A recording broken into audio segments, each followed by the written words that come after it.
Hello दोस्तों, आदिवासी mystery channel में आप सभी का स्वागत है। आज के इस एपिसोड में हम भील दर्शन के बारे में बात करेंगे। यह शोध पत्र डॉक्टर रमेश चौहान जी द्वारा कड़ी मेहनत और कई दिनों के अथक प्रयास से लिखा गया है, जिसके लिए उन्होंने प्रत्यक्ष व अप्रत्यक्ष रूप से कई लोगों से मिलकर इस ऐतिहासिक संगोष्ठी को तैयार किया। भील दर्शन से जुड़ी यह एक ऐतिहासिक संगोष्ठी है। हम यह जानते हैं कि भील लोग भारत भूमि के आदिवासी समुदाय है। आदिवासी से आशय है आदिकाल से रहने वाला समुदाय या आदिम समुदाय। भीलों के दर्शन हेतु शोधार्थी ने भीलों के अग्रलिखित निवास क्षेत्रों का आंशिक भ्रमण कर अवलोकन किया गया, जिसमें पाया गया कि आदिकाल से लेकर आज तक जिस जिस क्षेत्र में भील समुदाय के लोग निवास कर रहे हैं, वह क्षेत्र भारत के 4 बड़े राज्यों में बड़े पैमाने पर फैला हुआ है। मध्य प्रदेश में 20 से अधिक जिलों में भील समुदाय के लोग रहते हैं, जिसमें प्रमुख जिले झाबुआ, अलीराजपुर, धार, बड़वानी, खरगोन, रतलाम। इसी प्रकार भील समुदाय के लोग मध्य प्रदेश, महाराष्ट्र, गुजरात, राजस्थान आदि राज्यों में सदियों से प्रकृति प्रदत्त जीवन शैली के साथ आज भी निवास कर रहे हैं। इन्हीं राज्यों में भीलों के कई उप समुदाय भी रहते हैं, जिनके नाम है बारेला, भिलाला, तड़वी, वसावा, नायक, पटलिया, मानकर, मीणा आदि। ये सभी उप समुदाय के रीति रिवाज, परंपराएं, संस्कृति, कला, साहित्य आदि में बहुत साम्यता है। भील दर्शन हेतु शोधार्थी ने भीलों की संस्कृति से संबंधित भीलों का इतिहास, भीलों की भाषा, भीलों के लोक देवता, भीलों की गाथाएं, भीलों के पारंपरिक वाद्य यंत्र और भीलों की नारी की विशिष्टता के दर्शन संबंधित अध्ययन किया गया। भीलों का इतिहास दर्शन।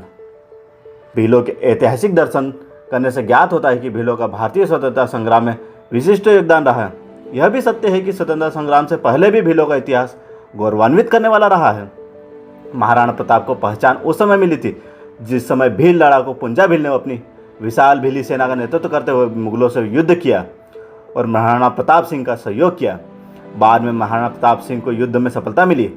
इस आधार पर महाराणा प्रताप सिंह की मां ने योद्धा पुंजा भील को अपना दूसरा बेटा मानते हुए उसे राणा पुंजा भील कहा था। हमने साहित्य या इतिहास में यह पढ़ा है कि महाराणा प्रताप सिंह ने मुगलों से युद्ध में पराजित होने पर राजस्थान के जंगलों में घास फूस की रोटी खाकर लंबे समय तक जीवित रहे। साहित्य और इतिहास के विद्वानों ने स्वयं की प्रशंसा के लिए यह गलत तर्क दे दिया। सही तथ्य यह है कि मनुष्य कभी भी घास फूस नहीं खाता है, घास फूस की रोटी बनती भी नहीं है। उस समय भी भील समुदाय के लोगों ने ही महाराणा प्रताप सिंह को लावारिस, तितरिया, सेसलिया आदि का शिकार किया और शिकार को भून कर उन्हें खिलाया और लंबे समय तक उन्हें मुगलों से छिपाकर जीवित रखा। यह सच है कि सदियों से असहाय मनुष्य की सहायता करना भीलों की संस्कृति रही है। अर्थात यह सत्य है कि महाराणा प्रताप सिंह को भीलों ने उस समय जंगल में शरण दी थी। स्वतंत्रता संग्राम में हजारों की तादाद में भील समुदाय के योद्धा शहीद हुए, जिनमें से प्रमुख योद्धाओं के नाम हैं टंट्या भील, भीमा नायक, खाजा नायक, कालीबाई भील, सुरसीबाई नायक, गुल्या नायक, भागोजी नायक आदि। भीली भाषा। भील शब्द की उत्पत्ति कैसे हुई, इस तथ्य से संबंधित भीलांचल क्षेत्र के कई भील समुदाय के बुजुर्ग एवं जानकारों से चर्चा करने पर ज्ञात हुआ कि भील तीर कमान धारण करने वाले आदिवासी समुदाय है। भीली भाषा में तीर को बिलखा या बिलखी कहा जाता है। इस आधार पर यह प्रथम तर्क है कि बिलखा शब्द से ही भील शब्द प्रचलित हुआ है।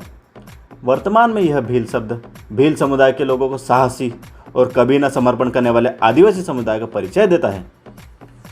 भील, भिलाले और बारुले उप समुदाय के लोग एकजुट होने के लिए भीली बोली में भेड़ा होना कहते हैं।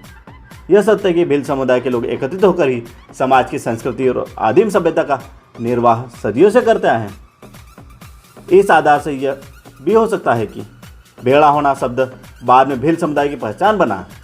इसी आधार पर द्वितीय तर्क यह है कि भील समुदाय के लोग गैर आदिवासियों के सम्मुख या दूसरे आदिवासी समुदाय के सम्मुख स्वयं को कहते हैं कि मैं भीलड़ा हूँ या हम भीलड़ा छे, अर्थात हम भील लोग हैं। इस कथन से आशय हुआ कि भील साहसी लोग हैं और कभी हार नहीं मानने वाला आदिवासी समुदाय है। यह एक भ्रांति ही है कि भीलों का नाम आदिकाल में निषाद रहा है। वेदों में भीलों के साथ साथ अन्य आदिवासियों को भी निषाद, निशाचर, राक्षस, असुर, वन मानुष, मायावी आदि शाब्दिक नामों की अमानवीय दृष्टि से संबोधित किया गया। मायावी शब्द से आशय होता है कि आदिवासी लोकतंत्र के जानवर है। वे लोग विज्ञान और तकनीकी को जानते थे। भीली भाषा के तंत्र मंत्र बहुत शक्तिशाली होते हैं। ऐसा कहा जाता है कि भीमा नायक के शरीर पर अंग्रेजों की बंदूक की गोलियों का कोई असर नहीं होता था। वह अपने तंत्र मंत्र से बंदूक की गोलियों को बेअसर कर देते थे। दूसरा तथ्य, प्रत्यक्ष अवलोकन में पाया कि नीमच जिले के भीलों द्वारा अपनी भीली भाषा के तंत्र मंत्र से मधुमक्खियों के काटने से उन्हें रोक दिया और पेड़ पर चढ़कर सभी मधुमक्खियों को अपने हाथों से थैले में भरकर जंगल में छोड़ दिया गया।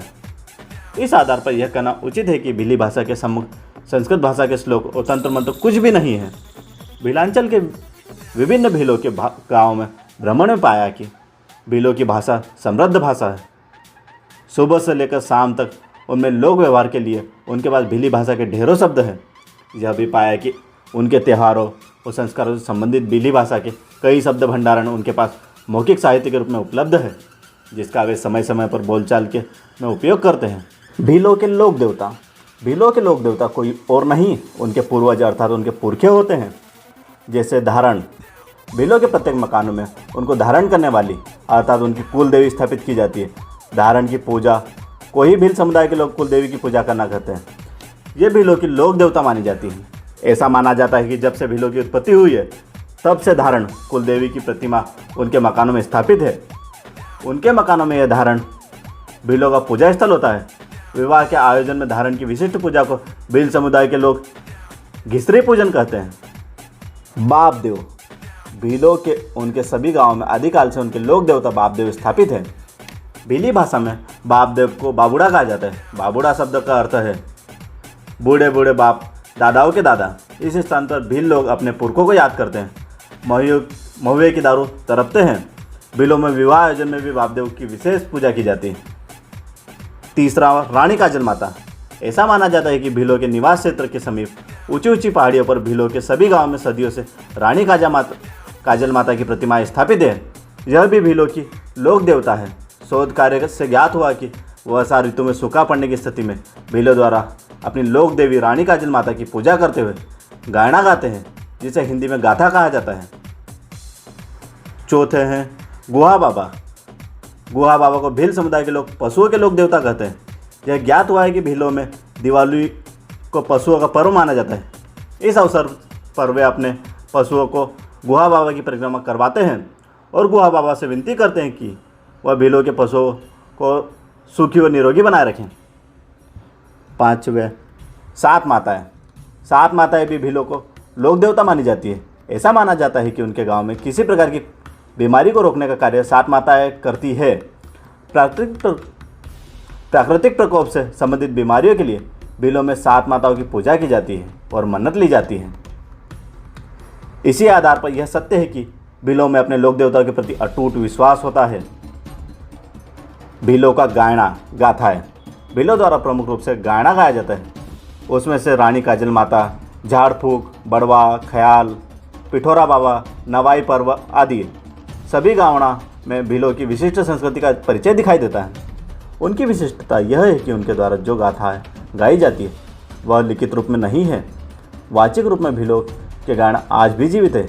यह देखा जा सकता है कि पढ़े लिखे व्यक्ति से अधिक प्रभावी रूप से गायन को निरक्षर भील लोग गाते हैं। उनके सांस्कृतिक व्यक्तित्व को देखकर ऐसा लगता है कि उन्हें किसी प्रशिक्षण की आवश्यकता नहीं पड़ती है। भीलों की संस्कृति ही इतनी समृद्ध है कि भील अपनी भाषा में गीत गाते हैं, नाचते गाते हैं। भीलों द्वारा गायना का आयोजन ब्रह्मांड के संपूर्ण प्राणियों के हित में गाए जाते हैं।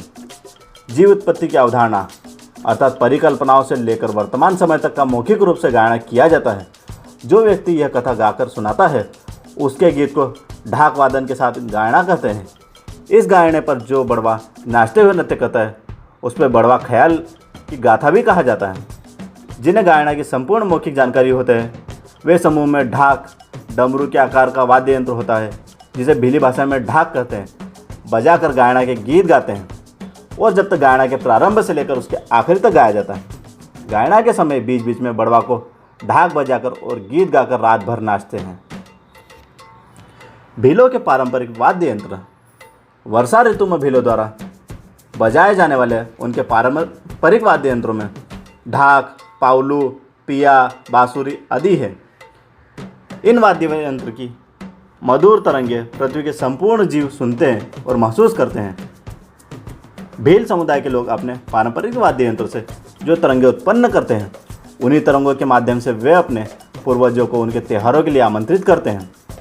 जंगलों में भील ग्वाले आज भी वाद्य यंत्र की तरंगों के माध्यम से अपने जानवरों को बुलाते हैं और जानवर भी उनके पीछे पीछे दौड़ चले आते हैं। अतः यह सत्य है कि वैज्ञानिकों से पहले आदिवासियों ने तरंगों को महसूस किया था।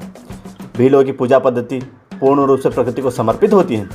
किसी भी सांस्कृतिक आयोजन के शुरुआत में वे दारू तरपते हैं और कहते हैं, हे चांद सूरज, आग हवा, पानी धरती, अन्न दाना और पुरखों की आत्माओं को हम याद करते हैं। ऐसा कहते हुए धीरे धीरे महुआ की दारू की बूंदें धरती पर गिराते हैं। भीलों की नारी शक्ति का दर्शन।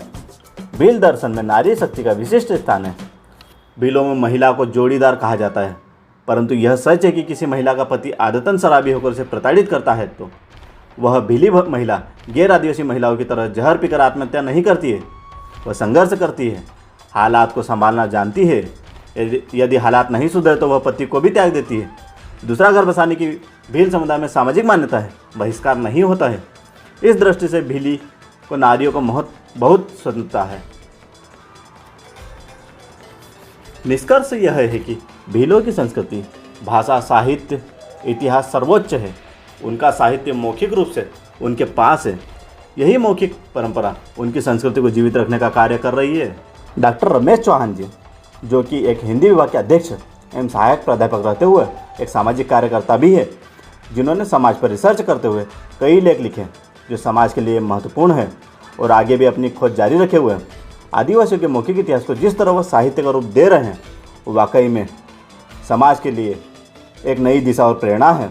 आदिवासी मिस्ट्री चैनल उनका बहुत बहुत आभार व्यक्त करता है। उनके इस लेख के लिए उन्हें बहुत बहुत जोहार। जय बिरसा, जय आदिवासी।